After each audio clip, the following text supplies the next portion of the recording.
Masonic history, obviously a token and staple of this show, but also a very important aspect to remembering and archiving and preserving and appreciating what we do as Freemasons and understanding where it came from and even where it's going to go.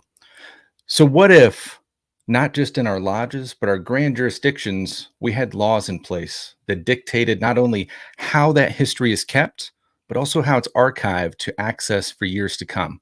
We got an interesting talk on that tonight. We're going to cover all that and more with a special guest right after this on Historical Light. Stick with us. Welcome back to the Historical Light Masonic Podcast, dedicated to illuminating our past and bringing our Masonic history to light since 2016.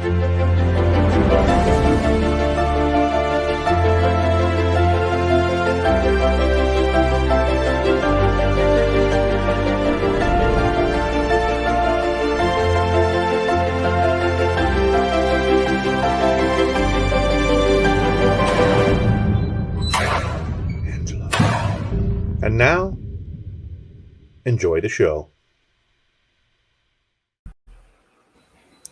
Welcome back, everybody, to another episode of Historical Light. I'm Alex Powers, your host, as always. I'm past master of Gardner Lodge here in the Grand Jurisdiction of Kansas. We have our co-host back with us this evening. Robert, I'll hand it over to you. Greetings. Glad to be back with you tonight, and excited about our guest as we share a path of our Masonic journeys.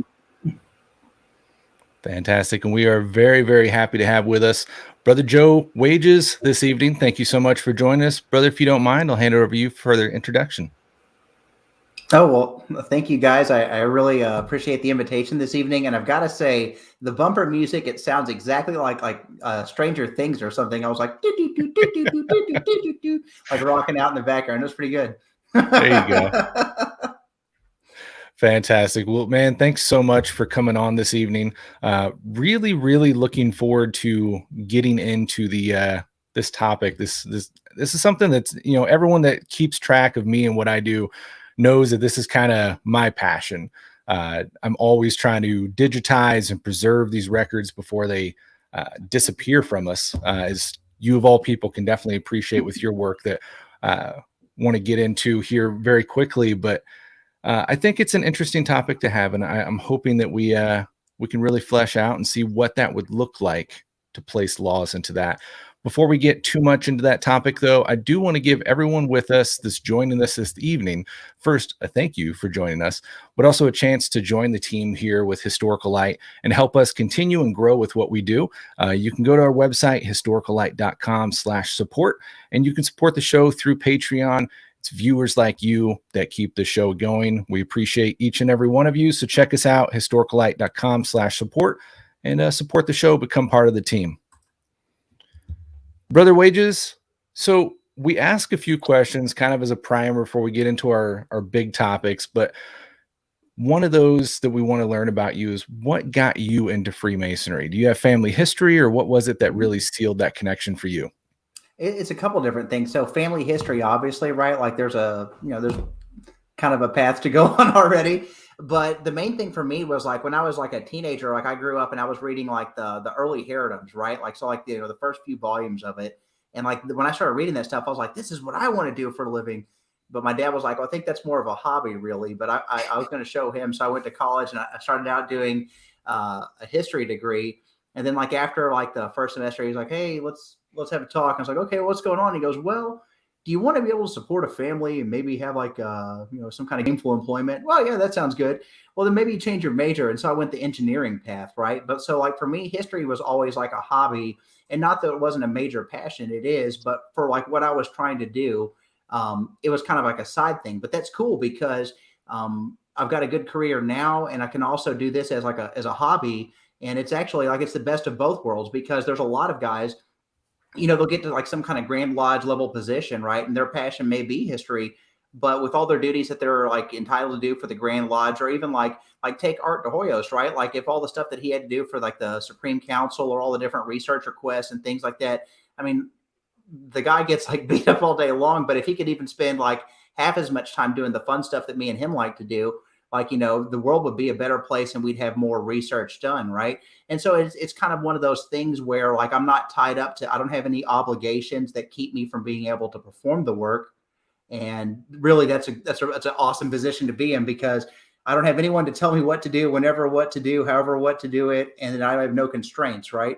And so that's actually, it's a beautiful place to be. And so I can really focus on the research that I want to do. And that's kind of what got me into Freemasonry.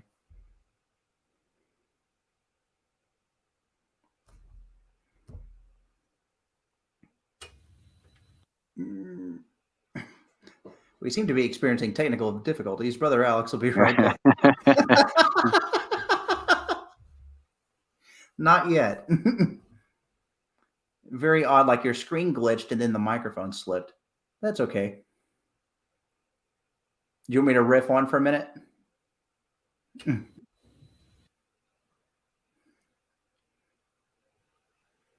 Wait for it.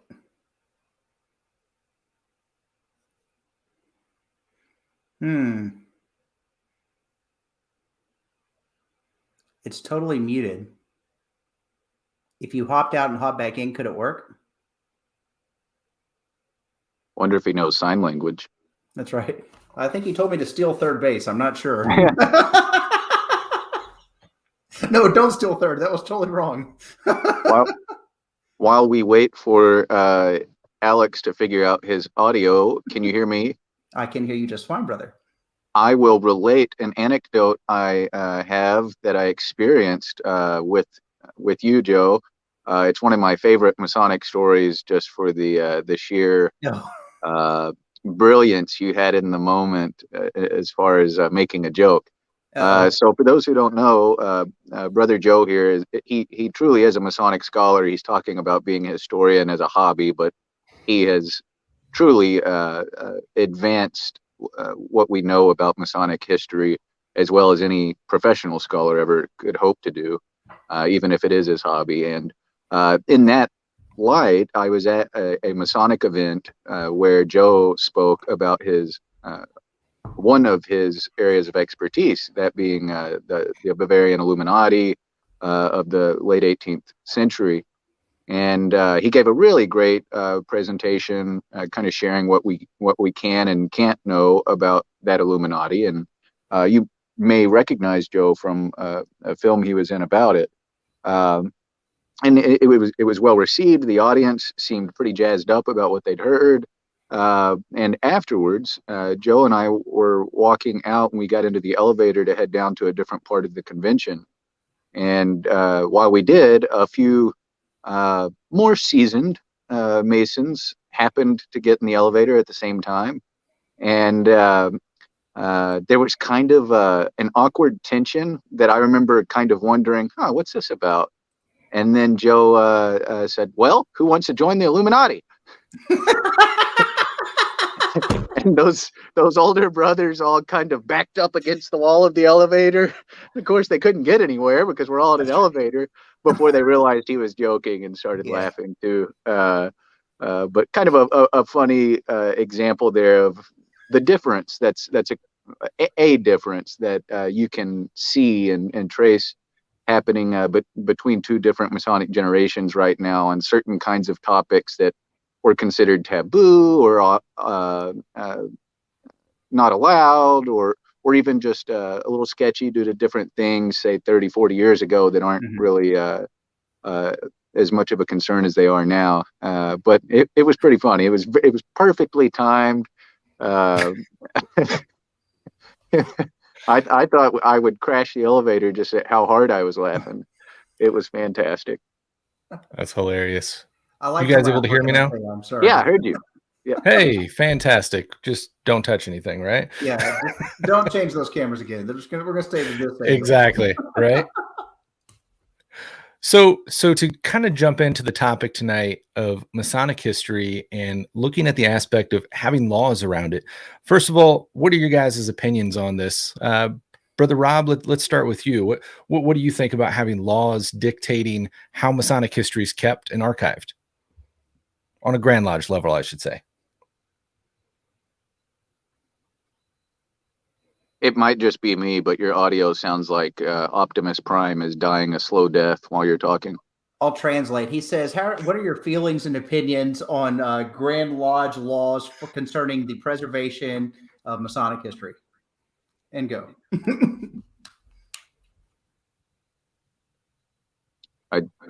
Yeah. Like I said, it might just be me. I think it's the gremlins again. No worries. Well, Brother Joe, let's jump to you on it. What are your opinions? First off, you have a vast history and some really deep research that has amazed us all. You probably know better than anyone that aspect of some of the stuff you come by chance. Some of the stuff has just disappeared and you're not able to get your hands on it because it wasn't kept properly or wasn't kept at all. What are your opinions on this? Is this something we should look into today? Is it too late? Kind of what are your thoughts? It's never too late. And like one of the things I wanted to talk to you guys about is, so there's for my thesis, I want to write it on, because I'm going to get my PhD through the University of Erfurt, so I've decided. And so for my thesis, what I want to write it on is the genealogy of Freemasonry, right? And so one of the things that we need, we don't necessarily need like fine detail. We just need metadata, right? To really show where systems come from, how they spread, where they go to, where they're connected to, and that kind of stuff, right? Because once we have the metadata, all the little fine details as far as like members, years, dates, and that kind of stuff, we can fill that stuff in. But the first thing that we need for all of this is like a structure for like the actual metadata of Freemasonry. And so for like proof of concept, I've been working on French lodges in the Caribbean. I've done, they already, really the guys like on the Erfurt team already did the Illuminati system, but I did the entire strict observance group as well. And I ripped it off of a list, and it's all these inner order members. And what we did was we took this data, and it's metadata, right? But also we took other metadata where it's plugged into the German National Biographical Database, and through cross-referencing these things, we can show all the duplicate members that are possibly right and work out the differences between them if these are the same people or not. But kind of taking this approach with that fact grid, I did the same thing for Texas too. And so I wrote to the Grand Secretary, and this is what I encourage like every brother in every state, Alex, you could do this in Kansas, right? Write the Grand Secretary, say, I want a list of all active lodges. If they have it with the founding dates, great. If not, that's okay. You can do a little legwork. It's going to be fine. And then go get a list of all the demised lodges, right? And however they demised. And so what I did with Texas was I wrote our secretary. And so I got demised lodges, and the demised lodges have dates they were founded, dates they demised, basically. Put that into one table. Then I grabbed all the lodges, and then I did it by city too. And so the weird thing about Fat Grid, that one of the weaknesses is that like ghost towns and things like that, it can't account for this stuff because it's working off like a German backbone, right? So it's got major U.S. cities, even small U.S. cities, but ghost towns, like you're going to have to fill in that data. But the cool thing is though, is like for missing data set through filtering, you can pull that kind of stuff out, right? And so what you end up with is like a working list, right? So you just go and work through it, boom, and it disappears. Work through it, it disappears.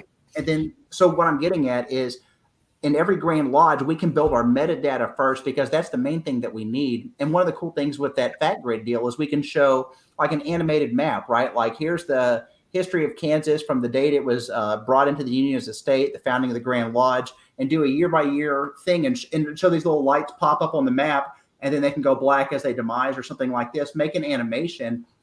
And what we could have is we could have an accurate picture of where these lodges popped up. Why did they pop up where they popped up? Was it because they were located near a major town? Was it a railway hub? Is it a agricultural community? And then we can start answering all these sociological questions. But what the first thing we have to have is that metadata. So like probably like if we were to do like one major organizing thing, we could grab metadata for all the Grand Lodges, and it's information probably every one of our Grand Secretaries has. If you can just get that stuff, like we can load it into Fat Grid, and I'll teach you guys how to do the stuff, that kind of thing. But that's really, I think, if we did something like that and we had like that metadata for every lodge, right? So then as brothers go and they do the work on their lodge, like say they're taking pictures of the records or they're making an inventory of all the things they have in their library, whatever it could be, attach it to Fat Grid. And now that metadata now has data for other people to use. And then we can take it to the next level, like guys like me and Robert. We like to go take a bunch of photographs of a bunch of old paper and not hang out with people all day long. Those guys, like, now we've got a working list of what to go through. And if we have a catalog of all the inventories of the lodges and it's open source like this, we can probably also find some rare things that we don't know where they're at. You know what I'm saying? Or things that we don't even know about. I mean, that's what's so cool about this whole thing is like it can be as simple or as detailed as you want it to be. But I think really what it is and what we're building for the future is open source history, right? Now, obviously, that there comes caveats, right? Like things the Grand Lodge could rule against. So one of the things is you don't want to keep like member records any like recent than 100 years, right? Because there's a slim chance there could be a living member whose records are out there. And not that there's anything to hide necessarily, but for privacy and so forth, we have to respect those brothers and their families, right? Like to not have living members details, out in the public, just even for identity fraud and those kind of purposes. But that's, I mean, as far as that goes, I think that's like our main constraints. And the thing is, like, do we necessarily need an edict from Grand Lodge that says that we can take an inventory of the things already in our possession? I don't know. I mean, I'm sure there's got to be a rule somewhere about it, but I'm showing you like the framework for what I envision how we can take this. Yeah, definitely. So going through our jurisdictional history here in Kansas, I found it really interesting because in the early days, this was talked about nonstop, pretty much every year.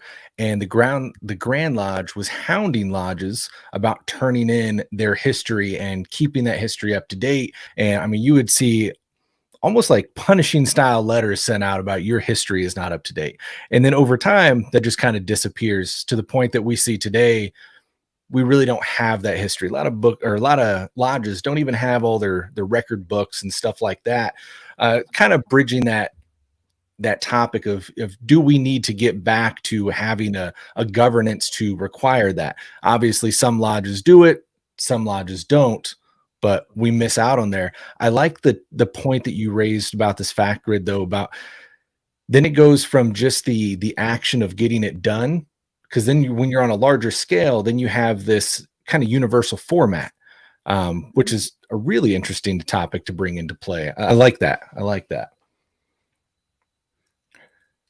Yeah. So when Joe first contacted me about this, I don't remember how long ago now. I was very excited at the basic idea of it, and then he shared some of the skeletal system of the process with me, and I was pretty blown away. Simultaneously, I was contacted by a Mason from Austin who is working on a project that I could see down the road somewhere, the two aligning. are y'all familiar with the concept in the high church tradition of apostolic succession, where it's kind of thought that from the apostles down all the way to the present day, the laying on the hands has taken place, so that there has been a direct, traceable to some degree, succession of people leading this tradition. Well, this brother out of Austin kind of had a similar idea in mind, a Masonic succession. And what he's been trying to build is a database that could reliably trace either who raised you or who conferred your degrees on you, and who conferred the degrees on him and on him and on him, or who taught you your work and who taught him his work, and so on and so forth, until if you were able to build it reasonably well, how cool would it be for all of us? Joe has mentioned it, and I know Alex shares the family background to Masonry, as do I. How cool would it be if we could look at who taught our great grandfather his work? Oh, and look, he shares a Masonic lineage of learning the ritual with Ben Franklin, and here's how, and here are the guys that connect them, or Yeah. that kind of stuff. And so starting with the lodge genealogy, like Joe's doing, I think makes the most sense. But there's so many directions it could go in after that. Wouldn't that be cool in that atmosphere there, if we got something like Ancestry DNA that was linked into Freemasonry like this, and you get that pop-up of ding, you've got a new match within your Masonic history. Yeah, well, I think that's kind of what Joe's system for the Masonic genealogy looks like, the way that I've seen it, and he mentioned here just now Caribbean research and some German and elsewhere. You would basically be able to look at your tree or get those kinds of updated connection notifications of, oh, look, you and the Lodge of the Seven Sisters share this, or so on and so forth. Like, so cool. You guys wish we could have that now. Like, if you guys go and play with it on my Facebook page, I've got links to some of those different Fat Grid articles, especially the one on the strict observance. Like, go play with all the little hyperlinks. I know they're annoying and like you got to click on them and stuff, but like, do click on them, because like we've got neat things like where, and the cool thing about this metadata though is what we had to do basically is we taught like a Wikipedia type engine Freemasonry, right? And so you have to build all these hierarchical levels. You have to build degree systems. You have to name bodies, lodges, Grand Lodge bodies, subordinate bodies. And then now I've got like into these like little weird ones, like in the Caribbean, where like it's Marin's first little system, right? And so he does like in 64, like all the way up to like the Council of the Princes of Jerusalem. So like what he set up in St. Mark, Port-au-Prince, and down in Laquais, he built this system where it's got a symbolic lodge, it's got a lodge of the elect, an Ecosse lodge, or the lodge of perfection, right? But called the Grand Elect or Loup Parfait, or however you want to look at it. Then he had another one that was the Knights of the East. Then he had Princes of Jerusalem. And so the original Princes of Jerusalem system, as it was here in the U.S., it turns out, and this is by using Fat Grid, I found all this cool stuff out just by looking at it and looking at records, that he actually, the precursor to that stuff existed in Saint-Domingue before he was basically kind of drummed out of the place. But the weird thing is he loses his powers in 66 and runs all the way to 1770, and these lodges won't let up. They just keep going, and finally it takes him dying before they go into the fold of the Grand Orient. And in two cases, they end up doing like Grand Lodge of Pennsylvania. And so they're like, okay, enough of your modern systems. We're going ancients. That's it. We're done.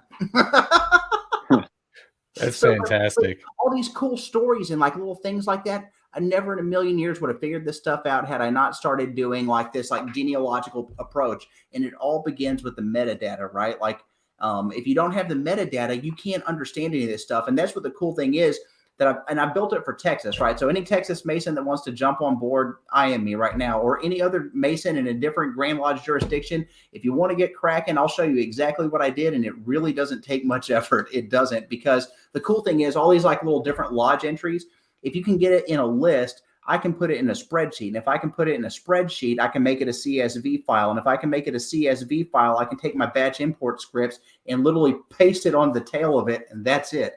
And we're done. I mean, right. and we have the metadata for an entire system. And it can be as broad or as detailed as you want it to be. But if we do these things, then that way, when we're working, like say, like we're like working in some lodge down in San Marcos, and we're trying to get their records scanned in, brother, we can go through all that. And if we want to take it a step further, we can even host the images of the stuff on the page. And if we want to go a step further than that, we want actual transcriptions of these pages. There's a page for that too. And so it can be as big or small of a project as you want it to be, but we got to have the metadata. And brother, that link that you shared in our chat group, is that kind of what you're getting to? I'm sharing that out right now to the different platforms. So if you guys see that link pop up, you can definitely click on that and go check out a little bit of what Brother Wages is talking about here and getting involved with that. Because that is huge. If we're able to secure that 100%, that's a game changer for at least guys like us that dig this stuff and really want to dive in and make those links. But you think about it moving years ahead of now, if we don't start taking actions like this, it's going to be too late.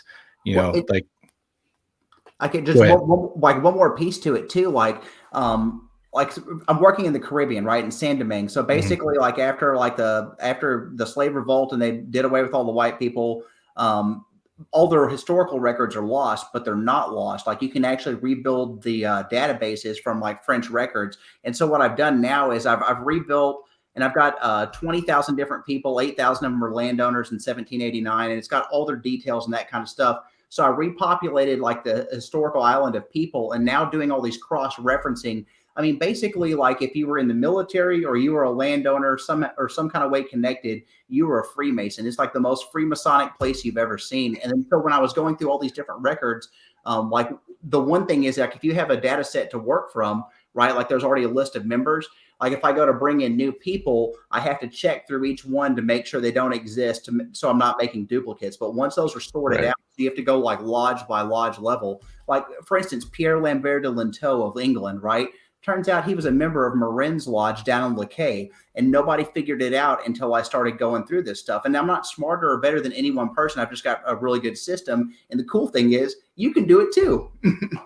All right. So I appreciate the humility, but I have to point out that he is being humble. The fact is that whoever you are out there, Brother Wages is smarter than you.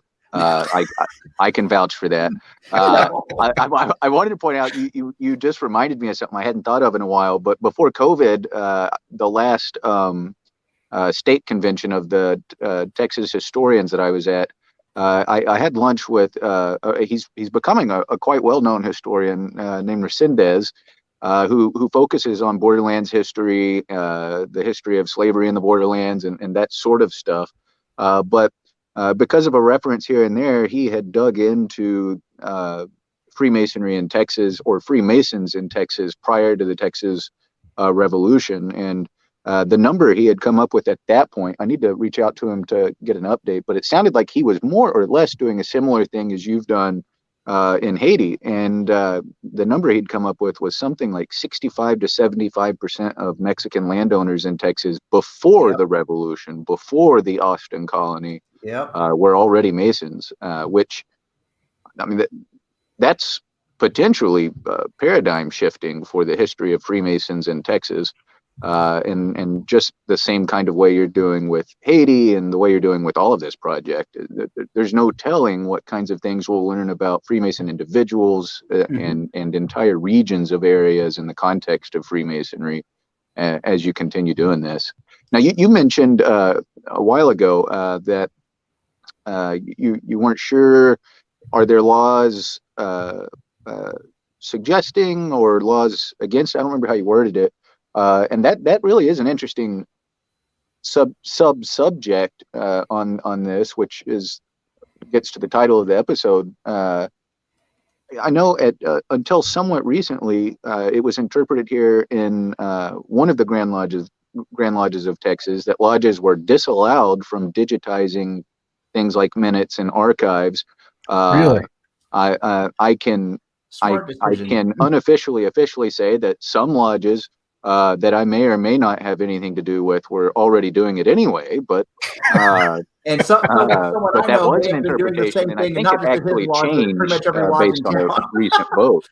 That's all I hear. Now, at the same time, the other Grand Lodge in Texas, the Prince Hall Grand Lodge in Texas, they actually have maintained a pretty steady expectation that lodges keep their archives and history with the Grand Lodge, which is thought to have helped preservation of those archives, but I'm not sure how much that collection has been curated in this manner.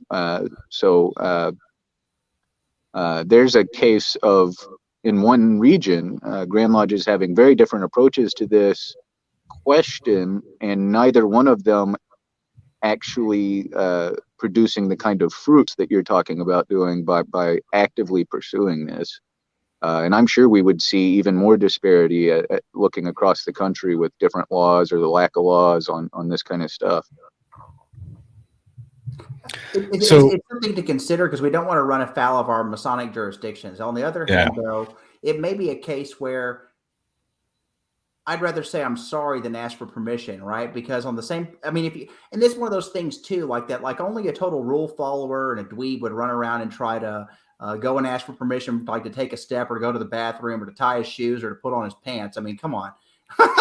Are we men? I mean, we call ourselves Freemasons. Are we free, or what are we doing here? And so that it's that kind of thinking, right? Like, so we're not trying to hurt anyone's feelings. We're not posting this junk up on the board, right? What I'm talking about doing is like the work I'm doing. It's defunct systems for people that have been dead for 200 plus years. Nobody cares. Nobody cares. And just for the same reason, except for us, this information, it's not important to a lot of people. It's important to us, right? And we owe it to ourselves. We owe it to our brethren. We owe it to our posterity to preserve these things. And so, I mean, I'm not being flippant about it, but on the other hand, like that, just dig in, right? Like, even if you like take all the pictures of every last record, I mean, Brother Robert, like when we go through a book, what does it take? At the most 30 minutes to go through the digital camera if you do recto verso on the same page?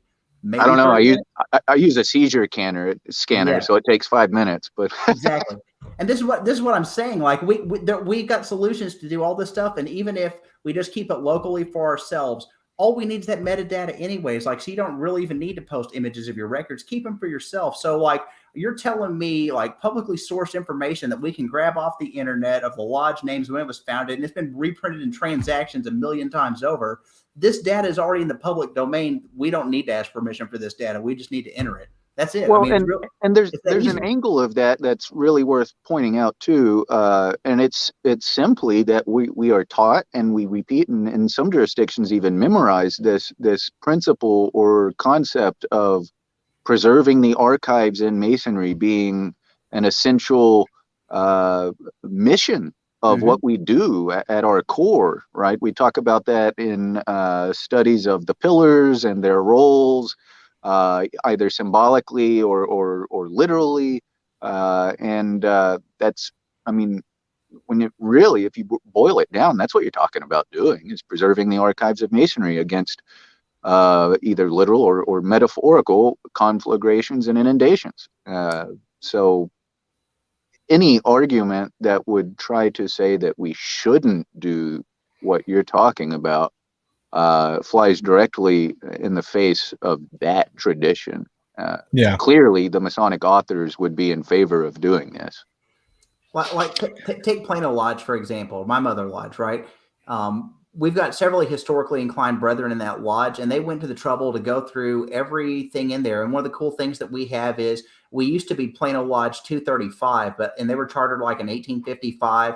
And then somewhere in the 1880s, one brother was running for political office against another brother. And when that brother won the political office, he condemned the property of the other brother, which caused a rift in the lodge and killed Plano 235. And that was that. But instead of turning over all the records to the Grand Lodge, they kept 1 minute book, and it was kept by the founder of the lodge, Dr. James Wilson. And he would go around town, and there's several different places. And he even founded East Trinity Lodge 157 out in Rockwall, back when Rockwall was part of Kaufman County. This is all small stuff, but in any case, like Dr. James Wilson, he holds on to this book, and several years later, when Plano 768 is chartered, he takes the last minute book of 235 and picks up on the next line down, and 768 begins where 235 ended. And it was It's freaking awesome, right? But had they turned that book over, we'd never know that story. It had got thrown in a vault somewhere in the Grand Lodge, and who knows what kind of shape it'd be in. And but one of the things is too, though, we've got all that stuff digitized for our lodge. We're not posting it out for anything, but if anyone wants to look into the history of it, it's there. And nobody has to take anything out of the vault or anything like that. It just stays in there. And that's the main point I wanted to bring up too. Digitizing this stuff, not only is it just cool for us to have and like to geek out over, like to look on our computers and stuff, it's a research tool, but more importantly, you're preserving these documents for posterity, because the more you handle these things, it doesn't matter what protocols you put into place, you destroy them, right? Some of that like early like 20th century paper, like, I mean, that stuff's like so brittle and fragile anyways. I feel guilty turning some of those pages because invariably you tear them. It happens. There's no way around it. You can't do it. It doesn't matter how good you are. It happens, right? So that's why, especially that stuff, you know, funny enough, the 18th century stuff holds up better, than the modern stuff does. It's true though. It's true though. And you know, that's something we've talked on Historical Light a bunch about. And when I got going in to do the book for my lodge is exactly what got me on this whole tangent of digitizing and preserving, because those books in our lodge, you'd open a certain page and it was so brittle, it would just want to disintegrate. But then the other nice thing that I learned about it was sometimes, because they're the old hand mixed inks, right? You know, one lodge meeting, it'll be so bright and brilliant. 2 meetings later, they mixed it with water and you can just barely read it, but you scan it and oh my God, it comes to life. You can read it better digitally than you can in person. But then we came to this, you know, obviously archive, when we had our grand archivist in Kansas, the big thing was getting into acid-free boxes. But a lot of our lodges like ours have these big fire safes. They want to keep them in there. Okay. So we got with some different archivists and we came up with the option of using air seal bags, because they are also acid free. It makes them actually more firm and sturdy, protects them from the water and all that good stuff. But the lovely thing about that is, now that you just said it, you've got that digital copy. If you need to, it's all accessible there. The nice thing is, if you ever have to access that physical copy, cut it open, it's fine, it's there, but it limits how many times that cover is ever open. So you're not only preserving that data for foreseeable ever, but you're also making that physical copy last as long as it possibly can, which is just, you know, it's that double-edged sword of the mission that us historians are after. And if you guys want to do it too, I've got some really cool scripts for Photoshop. So like if you want to take those old documents and depending on what they are, you can enhance all that stuff too. And like just make it really pop. And if you got something that's really important, send it to brother Steve Adams. He'll fix it. Like, and what's cool is too, is we've got like an AI for that stuff too, where it can take things that are even like old stuff like at lower resolutions, and like using an AI, it fixes it. And like what we did is we did a test. We took like a thing that was in The Hague versus like a low res scan of it, like that we pulled out of a PDF. It is sickly close. Like, I mean, that's what I'm saying. Like, so there's options. So like, even if you have something that like, and you don't have a higher resolution option, we can fix it. And that's the cool thing about it is like, so what I'm saying is we have all these tools that are unlimited at our disposal. All we have to do is care and dare to dream and dare to take that first step. Because once you take that first step, unfortunately, it's like Masonic crack cocaine, right? Like you're going to be hooked. And that's all there is to it. It's so true, man. You know, I'm with Robert here. I've got totally bought into the Caesar brand. We've got multiple of their cameras for the Kansas Lodge research. I've got one personally, totally in love with them. But the fact is, just get started. When I first started this, I started doing it with an old Android cell phone, and I rigged up a box a certain way and a light, and I was going page by page. And yeah, it was a little tedious, you know, naming the files, but it's that simple. It's click, it's turn, it's click, it's turn. If you can get into something like a Caesar, which I think a lot of people, a lot of lodges would really be surprised just how obtainable this technology is these days. It's not that bad. I mean, like the Shine Ultras, which I've tested out, and really, like I like the what do I got, the ET18 or whatever. I definitely prefer it better. I use it, but the Shine Ultra, for being lightweight and portable, it's got just as good resolution. It works just as fast as the software, and it was like $150, something like that, software included. Like, where this stuff is these days is it's ridiculous. You know, when we first started this process back 2016, 2017, our lodge, we moved to buy a book scanner, just a cheap USB book scanner off of Amazon. I think we paid like $350. It took the pictures. The big reason we bought it is it claimed this OCR capability, and it never even opened. It just sat there and spun. And then you message the company, and we got this broken English reply of our OCR not work so good. I'm like, so sorry. that's what you claim. That's the whole reason we bought it. But Caesar, that's the one reason I love them, is it just works. The quality's there. The equipment just works without glitch, and the OCR is amazing. I've even had fairly good luck on cursive writing, which is just blows my mind away. And the nice thing is, it's only going to get better as time goes on. That's what I was just going to say next. We've got like, and so it's one thing I've been working on, like as a side deal. All the different like handwriting styles like that, all these OCRs are trainable. There's now a program that's out there called Transkribus, and it's German. Like, so it's transkribus.de, and you can go there. Now you have to pay for it, but what it can do is it can take different like old handwritings, right? And so you have to train it, right? So like you have to draw the baseline of the text, right? So if their handwriting slopes up, you better follow it up because it's not going to read it, right? But what it'll do is it'll grab characters, it'll automatically identify, you train it based on what these characters are. It's pretty dang sick. Like George Close, like from like, so in that old like Courant cursive from the 18th century, but it would ran all the way up until like the early like 20th century before they changed it, and then the Germans really changed it, and then it went to something better. But anyways, so his handwriting is terrible, right? It's this tiny, tight little handwriting in that Courant cursive. It's like 85% accurate on this like guy's crazy sloppy handwriting. And that's what I'm trying to say is we're getting to a point now where technology is catching up. And so even OCR options, right? Like not all of them are good. And really it has to do a lot with the image on that. But those are problems for another day. Step one, get the images. Yeah.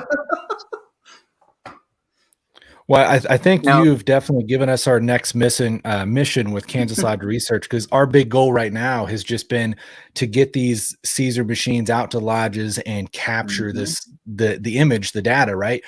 But we haven't started into the metadata phase. So that's definitely going to be on the radar. We're going to have to start a committee for that, because I love where you're going with it. This type of database that can capture all that is 100% the future. Right. And like, so we're building it for lodges in the past. Texas has already accomplished. But the cool thing is, me and Robert at some point we'll get through it. And if anybody else wants to jump in, shoot me a message. Let's do it. Okay. Because like we've got little tasks we got to break out. Like step one is all the lodges that are active. We don't know when they're founded. We do know when they're founded, but the data is not in the data set. Right. So we got to fill that data in. Then we don't know geographical locations for the demise lodges. A lot of them are ghost towns, right? We got to fill that stuff in. And what we need is longitude and latitude. And the cool thing is Google gives you all this stuff. All you have to do is just prepare for 5 minutes, or like say you want to get a 6-pack of beer and you want to start at 5 o'clock and not quit till 1 o'clock in the morning. Do it. You can get this done and you can rip through this thing. And that's what I'm trying to say is like my work that I do, right? Like I work like a full-time job. I've got 5 kids. And like, but what happens is like they go to bed at 10 and I work till 2 or 3 every night, and I don't stop and I don't take days off, and I get up and do it all over again. And I'm probably crazy, right? But the same thing is like there's always like there's a couple hours every day that you can slip in to do something if you're passionate about it, right? And like it's not going to make any of us any money. We don't care about this stuff as far as money goes. We care about the history of the lodges and all these records and preserving history, and that's why we're here. That's right. It turns into a really nerdy obsession. Yes, it does. And your wife hates you for it, unfortunately. Oh yeah. It can reap enormous rewards for a lodge, right? You know, I can tell you at mine, like you guys, I started with rudimentary equipment and processes before we had what's available now. And I had an Android like Alex mentioned using, and it was 2009, 2010. But I mean, I started with that and got to work on it, and I've got 300 biographies on the lodge website now based on that data I was able to pull. And so we've had, relationships built with area museums and historic associations and descendants of pioneers of the community. And all kinds of people who had their own kinds of resources that benefit the lodge and connecting with. And it never would have happened if we didn't preserve and curate what's in the archives and figure out what's there and what we can make of it and what kind of connections there are to make out of it. What you're doing with your database is going to do that on an enormous scale. Kansas Lodge of Research, as Alex said, has been doing that with several lodges across the state and jurisdiction of Kansas. I don't care who you are, you cannot fathom the potential of being able to collectively analyze all of the archives that are in Masonic lodges. Brother Wages said it earlier that there's stuff in our storage that we don't even know about. Oh, always. But if we did, where do you think I go shopping? If you follow Kansas Lodge of Research, you saw the documents signed by Benjamin Franklin that were right there in the Kansas Masonic archives that weren't known about. That's in Kansas. So imagine where Joe's going with Haiti or East Coast or Germany, and you start reaching back 300-400 years, and they were collecting things 300, 4 years ago, which means they'll have stuff from 500, 600, 700 years ago that they were getting then. There is no telling what will be learned from doing stuff like this. Now, we've talked about how it could be good for there to be Grand Lodge laws on programs like this, but I wonder for what kind of cons there could be. You think, I can tell you just generally, I'm always a little leery, and maybe it's for like PTSD from being a Texas Mason, but anytime Grand Lodges are going to implement laws, and for those who aren't Texas Masons, all you have to do is see the size of our law book to know what I'm talking about. It's a running joke with Masons when I travel across the country of, is y'all's law book really the size of your Bible? And it's like, yeah, it really is. It's not that small. There's always some potential danger in the Grand Lodge, any Grand Lodge, adding new laws or requiring something. I will say I'm having trouble imagining what kind of dangers there would be in a Grand Lodge having laws about preserving archives, but maybe there's something there that could go wrong. Probably just public dissemination, right? Like, so as long as like your digital records, you're free to share them with other brothers because, well, guess what? We're all brothers, right? That'll be just fine. But as long as you're not like posting them up on like, I don't know where you'd put them. Maybe even Dropbox is an appropriate place to keep them, right? Because unless you have the other link to it, you can keep, like, I mean, honestly, like you can share a whole lot of stuff through Dropbox and not with the whole world that way. I mean, I've got several Dropbox accounts that are totally full of junk, right? Like, and that's what I'm trying to say is like, there's all sorts of cool solutions for this stuff. But as far as like laws, main thing is just stay like 100 years and back, right? Like if you go to the level of like doing members for a lodge, just do like 100 years back. It'd be a good idea. And if you can get that data, like if you like, once we get the metadata in there and we start putting in like individual lodges and records and like say like, I want to know who was a member in Plano Lodge 768 1935. Okay, we'll look at the books, we'll put all the people in there.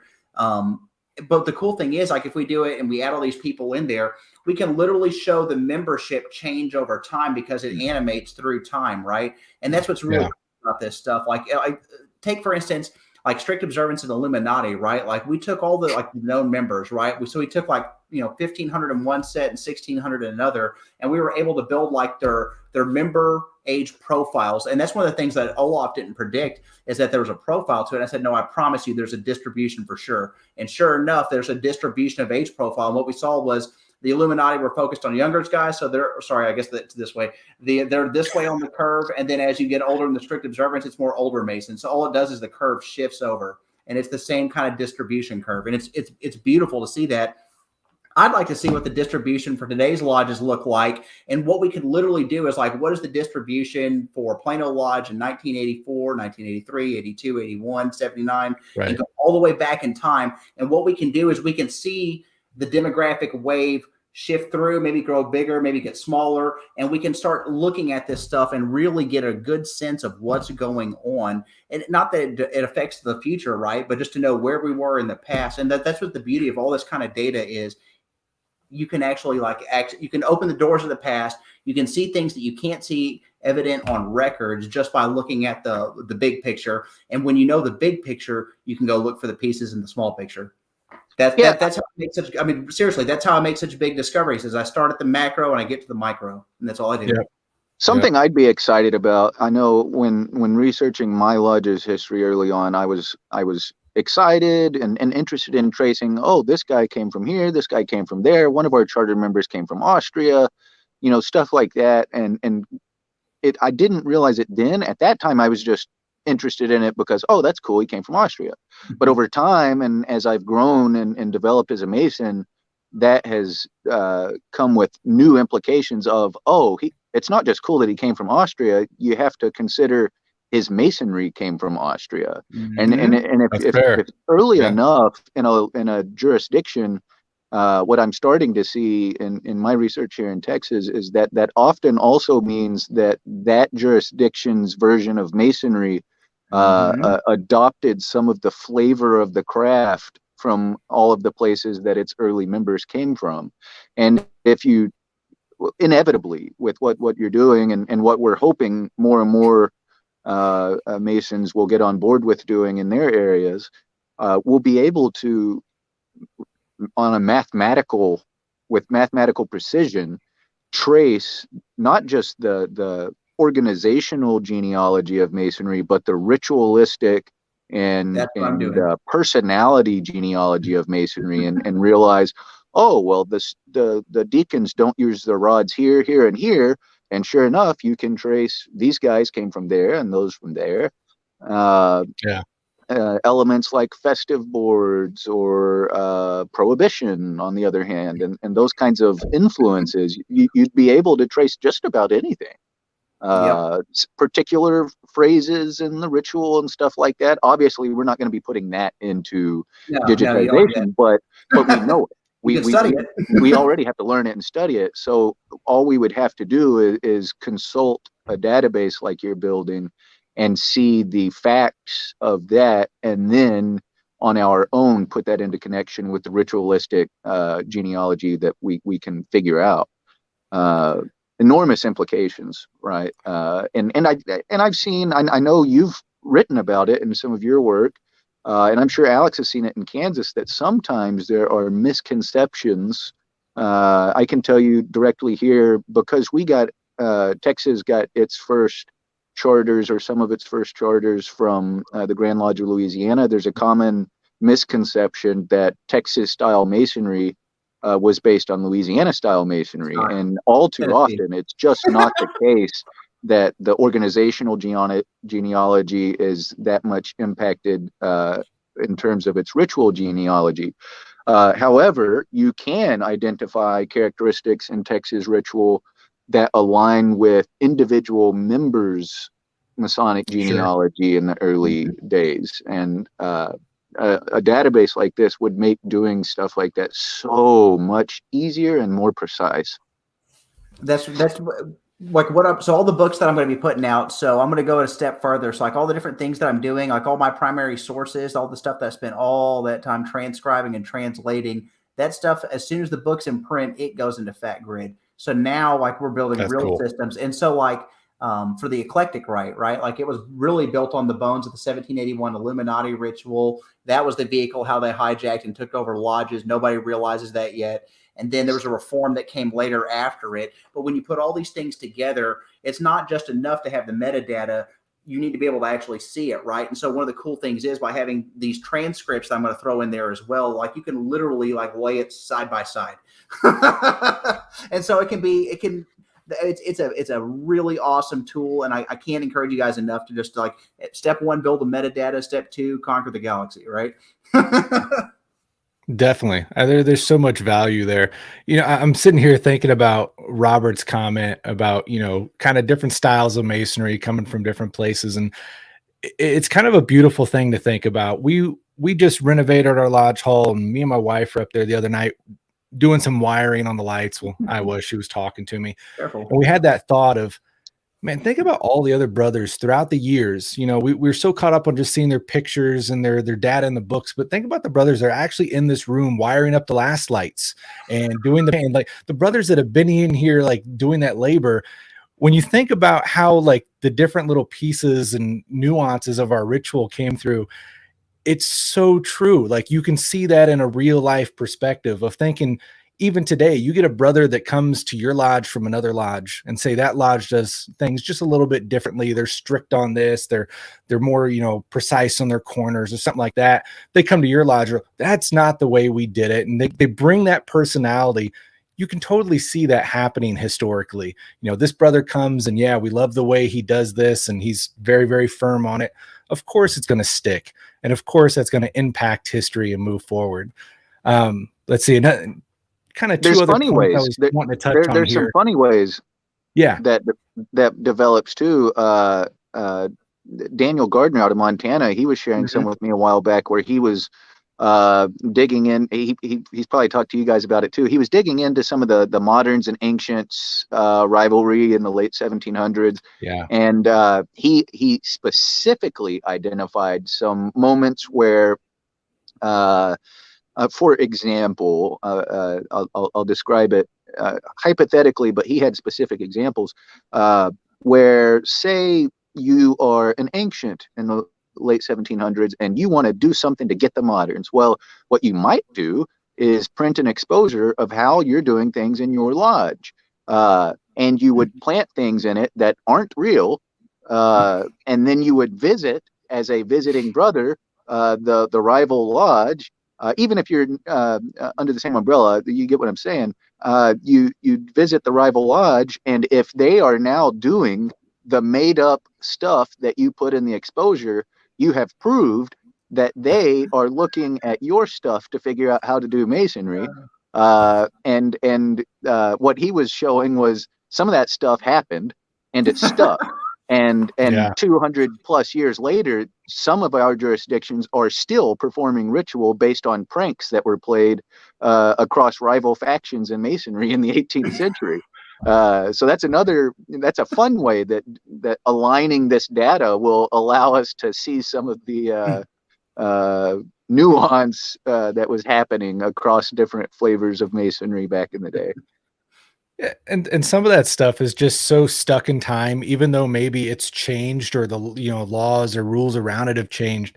People just get so stuck in their ways. I think it was Patrick Craddock that was sharing with me about tie designs. He'd gone over to somewhere in Europe, and it was like this tradition that everybody wore a black tie.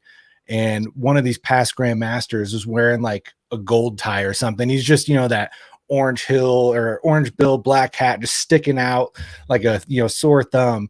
And he had that conversation with him, and past Grand Master was so upset about it. He goes, it was like 60 years ago, some guy died and they decided to wear a black tie, and it just never stopped. And it just sticks like that. And it's funny to see, but sure enough, like you do see that stuff. One thing I wanted to bring up in a site of Grand Lodges, kind of putting this out there. One thing our Grand Lodge has done since we've moved away from having our building and our physical, Kansas Lodge Research is obviously trying to digitize everything, but on the Grand Lodge front, they went ahead and they digitized all of the proceedings books, and they are all public except for the last few years or last few books that include people that are alive. Those are still accessible. Is the one thing I wanted to point out there is any members in Kansas can log into the website and they are accessible there. All the rest of the versions are accessible to public. So that's another option there is we can still do this work and get ahead of it and maybe limit the access of who gets on it. Because if we don't do it, then we're, obviously depending on the future and kind of, shooting ourselves in the foot to that degree. If we had this conversation a long time ago. We had Dylan on the show who was acting as our Grand Archivist in Kansas. And one of the biggest complaints that it came through is that our Grand Lodge kind of failed in the past. And the aspect of when he came as the archivist, they were finding old charters, original charters, shoved in a roll top desk to the point that they were taking damage because they were just shoved and crammed in there. They had history in different points of the basement. You have to understand that the task of archiving has changed. And now it's our responsibility, because they didn't have the ability for this metadata and digitizing back in the day.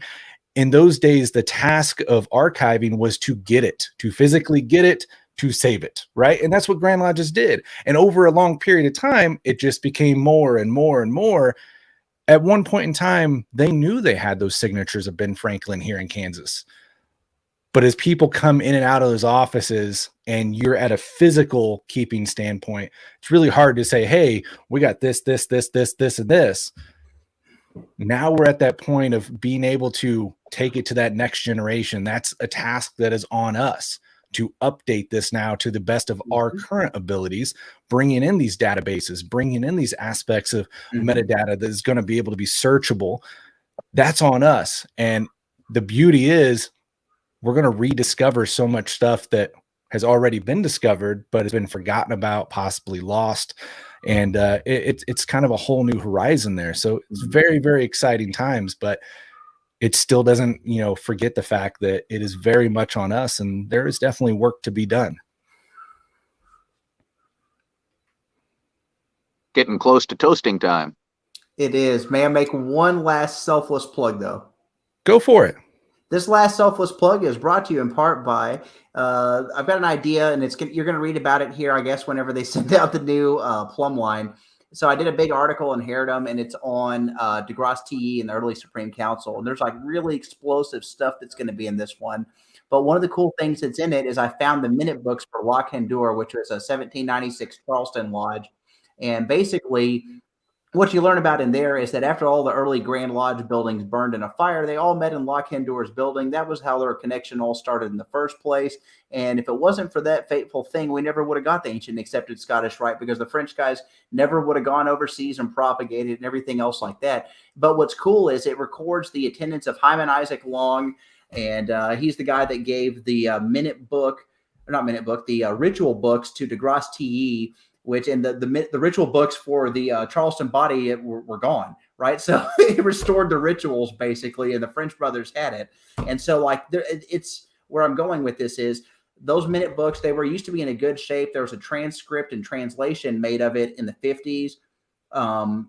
It must have been in much better shape, because these documents are in really, really sad shape right now. And so it's money that we're going to pay to get these restored. The lodge is still going to own the books. We're just trying to foot the bill. So we're collecting money. It's going to be for saving Loch Hendur, and you can read about it in the plumb line, and there'll be specific instructions on how to carry these things out that are beyond me. I just know that it needs to be fixed, and that's the plan. So if you guys would consider making a donation to saving Loch Hendur, we're saving these 3 minute books that are from 1796 to 1798. So cool stuff. Fantastic. And brother, if you don't mind, after this, get me a link for that, and we'll make sure that it gets in the show notes and everything. And definitely check that out.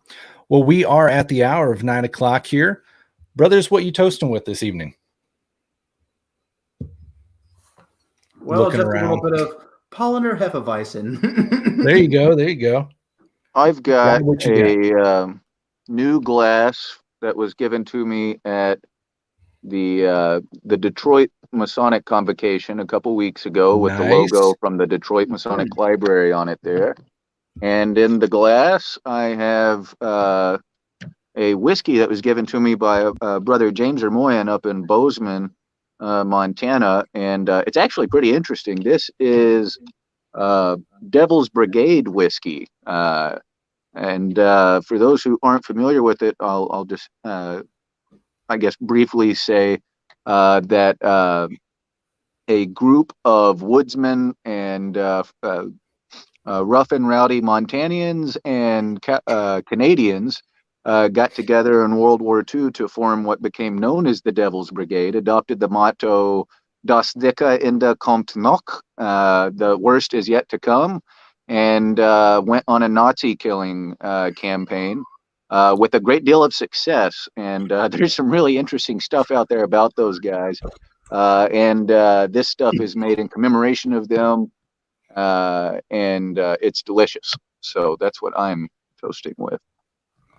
Fantastic. I am working through just the last few sips of my bottle of Pendleton, so we're gonna have to re-up on something new here very soon. And what we got here? We got an old 2019 Leadership Academy toasting cannon. So, Brother Wages, I want to thank you so much, and we're still going to hit final comments here in a minute, but we thank you for coming on and wanted to see if you would be kind enough to offer a toast for us this evening.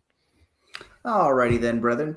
So with my magical, this is the beer stein. When you're a seasoned veteran at Bavarian Grill, they give you one of these. It's a really good mug, and if you know what it's supposed to look like, that's a really dark blue. But when you're a seasoned veteran, it turns into a very nice light blue.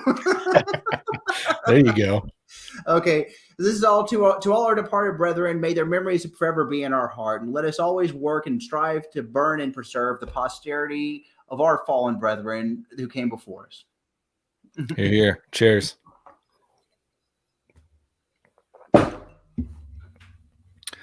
Fantastic. Well, I want to first off thank you, everyone that has joined us live this episode. I think it's been going really well with the transition of taking Historical Light from recorded episodes to live. We've gotten killer interaction with our audience members, and I love that aspect of it. So thank you, everyone, joining us in for those conversations and keeping up with our shows. Brother Joe, what do you have for final comments this evening about the topic that we've had? We've covered a lot of ground.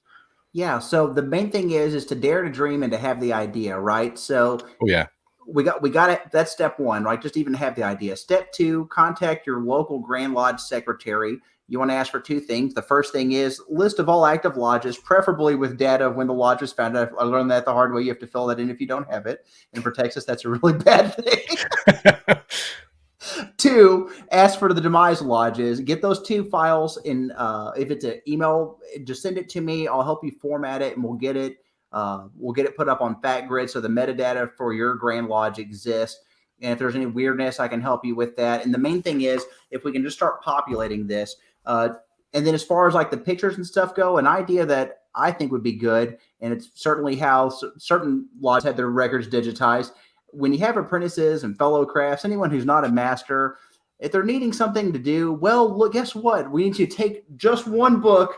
It'll take 15 minutes of your time. That's how you get it done. And so the best part is we already have the built-in labor for this already. We're not thinking creatively. I mean, that's all we got to do. Just be creative. Don't ask for permission. Get out there and go and do it. Conquer the galaxy. And anyone can do it. I love that. That's actually a fantastic idea. Fantastic. Brother Robert, what do you got for final thoughts?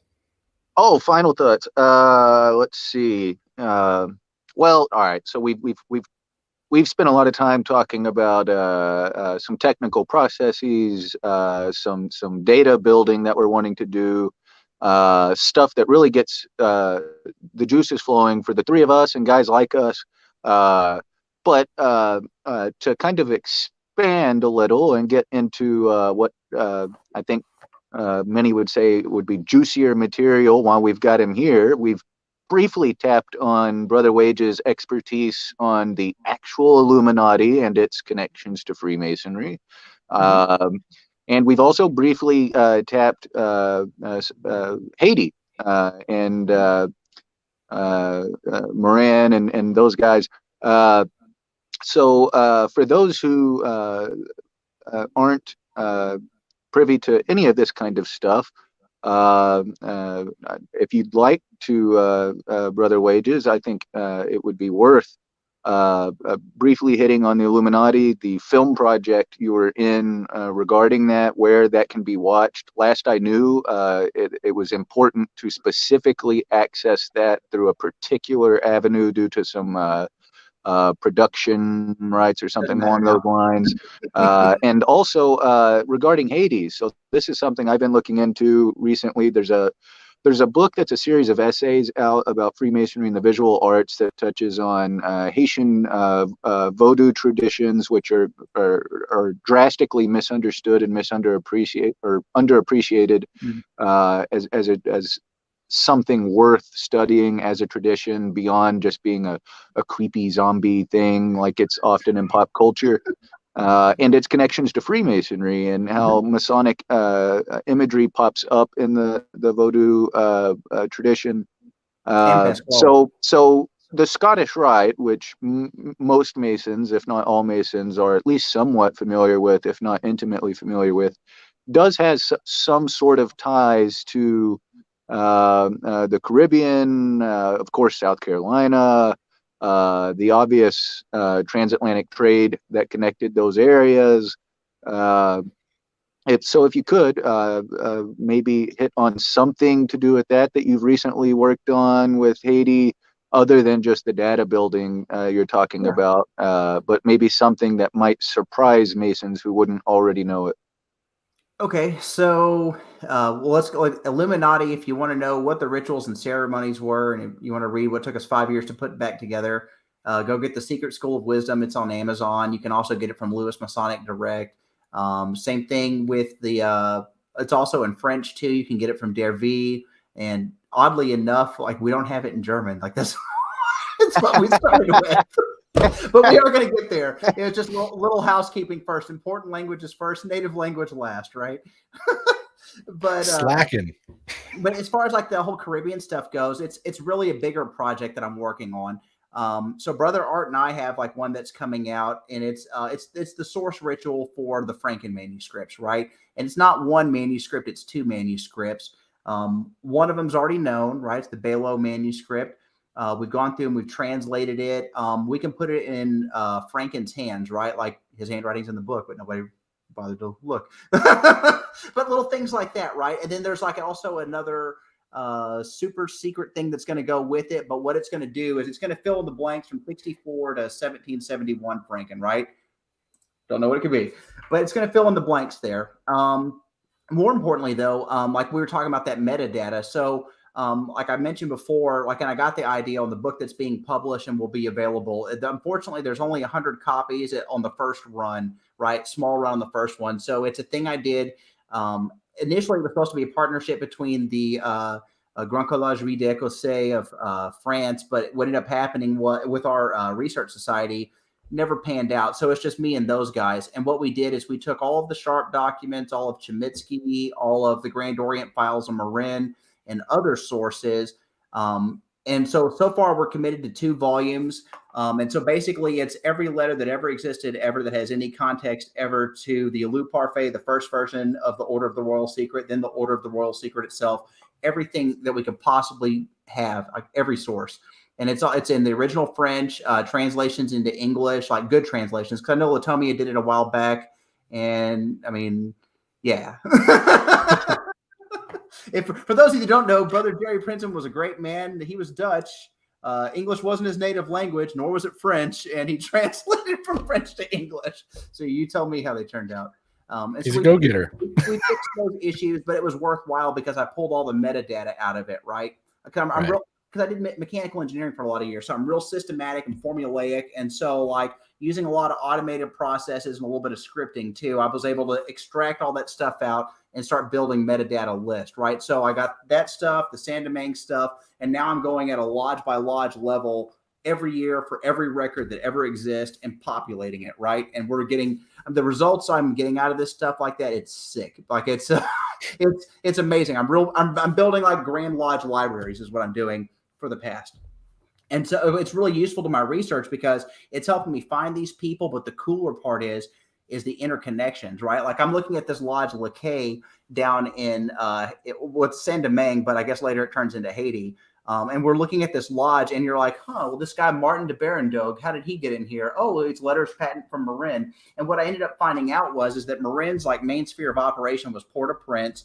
Martin Berendogue was his deputy for Laquais. And then the other lodge in his system from 63 to, I guess, 1770, but officially 1766 under his original authority was also St. Mark. And so the guy for St. Mark was a guy named Bertrand Bertomeo was the guy's name. And so he had these 2 deputies nobody even knew anything about, this entire system that nobody knew anything about. And it was the cool thing was they got transplanted and used in the early Order of the Royal Secret stuff and like all this information. But like Martin de Berendogue, he goes down there and then like it turns out he later owns this thing called the like the Simon Sugar Refinery in English is what it is.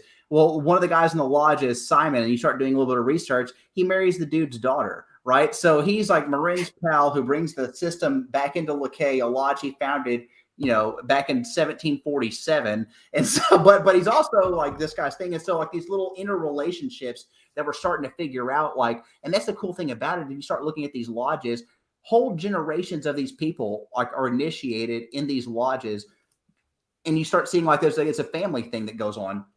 And so really there's a whole lot of family connections, a whole lot of social connections, as far as like if you're a planter, you and all your planter friends are members of this lodge, and you also rely on the military to keep you safe. And so those guys are in the lodge too, and like little local civic leaders. So basically, like if you're a well-to-do person at all, like anything more than moderately educated in the middle to upper classes of society, and those were some of your ancestors, more likely than not, from like the 18th century forward, you may have a Freemason or two in your family you didn't know anything about. And the cool thing is, as we build these records, not just for San Domingue, but for the whole world, and you can do it as big or as little as you want to, there's going to be all sorts of crazy discoveries. And like one of the things that we're seeing too is like with the German research too, like these people are not insignificant or inconsequential people that are Freemasons. And so the question if you looked at it conspiratorially, you could say, oh, really? Well, tell me more about that French Revolution. How'd that turn out? And that's probably not the right answer. There's all sorts of forces, but you have to research history to understand this stuff. More importantly, though, what you start seeing, though, is like these people that are like well-to-do people, they're into things like being like a member of a club that committed to self-perfection, right? Like that's what you start seeing is like it's a tie that binds, and it's like a thing that shows the quality of the person and like who this person is, right? So that's, I don't know, it's just little things like that. And there's a million other things I can't even think of that you can take that data and you can, whether you're doing sociology, economics, history, politics, whatever you want to look at, this data is going to fill in so many blanks, and it's going to really like change the way we look at it. And the cool thing is like what got us started on this is Olaf and I, and also Reinhard. There's a guy named Niall Ferguson. Do you guys know who that is? So he's I know the name. Professor. He wrote the thing for the Rothschilds and the Kissinger and stuff like that. So he's a pretty out there historian, like mainstream guy, but like he works for big power players or whatever. And so he contacted us, and he was wanting information like on like our work on the Illuminati, and he also wanted stuff on Freemasonry.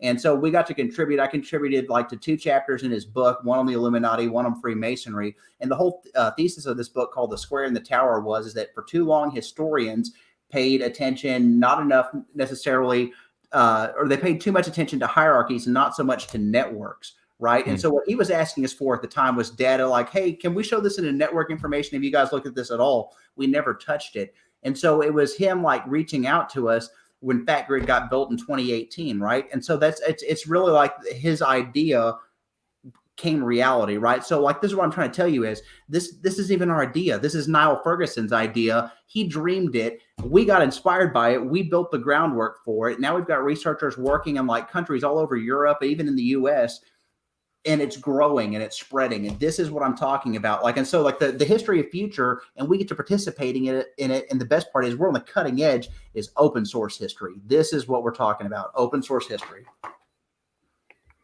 That's fantastic, brother. Well, I want to thank you first and foremost for everything you've done for the craft, because literally since you've been dropping books and movies, and I mean, what I have learned has just exploded. And honestly, from already being at that history nerd standpoint, you've reignited my passion for this stuff as well. You come at this with such a vigorous pace. It's contagious, and we need that. So thank you seriously for everything you do. So are you saying I'm the biggest Masonic crack dealer? Pretty much, yeah. Pretty much. I think we've come with a couple wonderful quotes this evening. One being, "No matter who you are, Joe Wages is smarter than you," by Ron Marshall. That's totally going to come out. No. And now we got Josef Wages. I include Masonic myself crack in dealer. that collective you. Still a lie.